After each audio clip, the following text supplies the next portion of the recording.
নতুন বৌঠান ১লা আগস্ট ১৯৪১ সাল। আমার কেবলই মনে হচ্ছে তোমার সঙ্গে দেখা হবার আর বোধহয় বেশি দেরি নেই। শরীর মন দুই ভারাক্রান্ত আমার। পৃথিবী জুড়ে শুরু হয়েছে এক মহাতাণ্ডব, যাকে আমরা দ্বিতীয় বিশ্বযুদ্ধ বলছি। এই কদিন আগে লিখেছি জোড়াসাঁকোতে বসে, দুঃখের আঁধার রাত্রি বারে বারে এসেছে আমার দ্বারে, একমাত্র অস্ত তার দেখিনু। কষ্টের বিকৃত ভান, ত্রাসের বিকৃত ভঙ্গি যত, অন্ধকারের ছলনায় ভূমিকা তাহার। যতবার ভয়ের মুখোশ তার করেছি বিশ্বাস, ততবার হয়েছে অনর্থ পরাজয়। এই হার জিতের খেলা, জীবনের মিথ্যায় কুহক, শিশুকাল হইতেই বিজড়িত পদে এই বিভীষিকা। দুঃখের পরিহাসে ভরা ভয়ের বিচিত্র চলচ্ছবি, মৃত্যুর নিপুণ শিল্প বিকীর্ণ আধারে। তার দুদিন আগে লিখেছি আরেকটি কবিতা, তবে এখন তো লিখতে গেলে হাত কাঁপে, চোখে ঝাপসা দেখি। আমি মুখে বলে যাচ্ছি, রানী সব লিখে নিচ্ছে। রানী কে? নির্মলের ঘরণী, ভারী মিষ্টি মেয়েটি। আমি কি লিখছি তা শুনতে তোমার স্বাদ জাগছে কি? আমার কেবলই মনে হচ্ছে এটাই বোধহয় আমার জীবনের শেষ লেখা কবিতা। সেই কবে ছোটবেলায় হিজিবিজি কাটতে কাটতে লিখেছিলাম, জল পড়ে পাতা নড়ে, আর তা থেকেই আমার মনের মধ্যে একটা কবিতা ভাবনার জন্ম হয়েছিল। আছে কতকালের কথা বলো তো।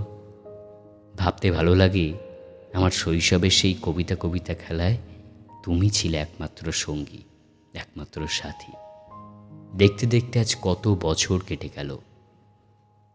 সেদিনের 7 বছরের বালক আজ 81 বছরের বৃদ্ধে পরিণত হয়েছে। ৭৪ বছরে পৃথিবীর প্রেক্ষাপট পাল্টে গেল অনেকখানি। পৃথিবীর প্রত্যক্ষ করল দুটি মহাযুদ্ধ। ভারত জুড়ে দেখা দিয়েছে রাজনৈতিক ঝঞ্ঝা। কবে এ দেশ স্বাধীন হবে জানি না। চারপাশে শুধু নৈরাজ্যের হাহাকার। আমি বললুম, তোমার সৃষ্টির পথ রেখেছ আকীর্ণ করি, বিচিত্র ছলনা জালে।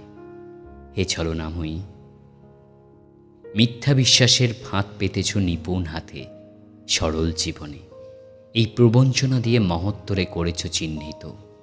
তারপরে রাখুনি গোপন রাত্রি তোমার জ্যোতিষ্কতারে।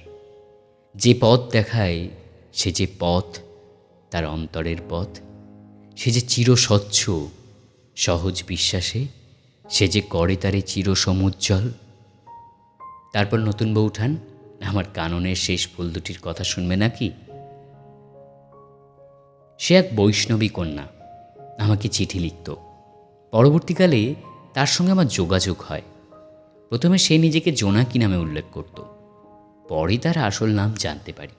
সে হলো হেমন্তবালা। আমার জীবনের এই শেষ অধ্যায়ে সেই হয়েছে সব থেকে কাছের সঙ্গিনী।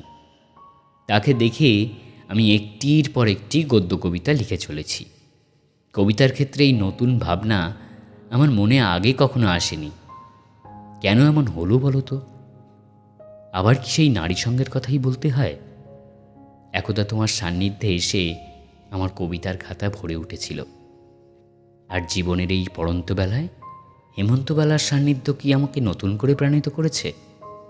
আমি ভাবতে পারিনি কোনোদিন এত সহজ ভাষায় নিজের কথা বলতে পারবো।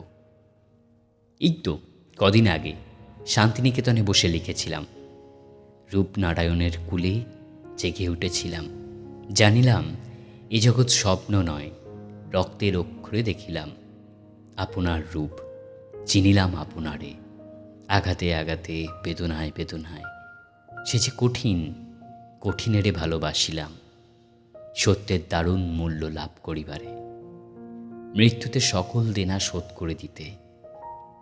এটাই বোধহয় আমার অন্তরের কথা নতুন বৌঠান। মৃত্যুর মাধ্যমে বোধহয় জীবনের সকল দেনা পাওনার অবসান হয়ে যায়। আমার একটা কঠিন ব্যায়ামও হয়েছে জানো। আজ বাদে কাল হয়তো অপারেশন হবে। কেবলই মনে হচ্ছে অপারেশন থেকে আমি হয়তো আর বাঁচব না। মানুষ কি মৃত্যুর পদধ্বনি শুনতে পায়? তুমি কি বুঝতে পেরেছিলে? এইভাবে একদা আত্মহনের মাধ্যমে তোমার জীবন ইতিহাস জ্যোতি পড়ে যাবে। ওই আমি দেখতে পাচ্ছি তোমাকে, তোমার চিকন চুড়ি, তোমার মুখের সুস্মিত হাসি, তোমার গ্রীবা পর্যন্ত ঝরানো চুল। নতুন বউঠান, এভাবে তুমি কেন আমার স্বপ্নে, ভ্রমে, বিষাদে, মায়ায় বারবার এসে দেখা দিচ্ছ? তাহলে প্রতীক্ষার অন্তঃপ্রহর কি শেষ হলো? আর একটু দয়া করো, আমার পাশে চুপটি করে বসো। এসো, তোমার হাতে হাত রেখে আমি অনায়াসে সেই জগতের বাসিন্দা হয়ে যাই, যেখানে পৃথিবীর সুখ, দুঃখ, ভালোবাসা, বিষাদ, বেদনা, উল্লাস কোনো কিছুই কখনো আমাদের স্পর্শ করতে পারবে না। শেষবারের মতো তোমায় জানাই আমার আন্তরিক শুভেচ্ছা ও ভালোবাসা। আজ বাদে কাল তোমার সঙ্গে দেখা হবে। এখন শুরু হোক প্রতীক্ষার প্রহর গোনা। ইতি তোমার চিরকালের, চিরদিনের রবীন্দ্রনাথ। নমস্কার। গল্পের শহরে এতক্ষণ আপনারা শুনছিলেন কবিগুরু রবীন্দ্রনাথ ঠাকুরেরই লেখা একটি চিঠি তার নতুন বউঠান অর্থাৎ কাদম্বরী দেবীকে।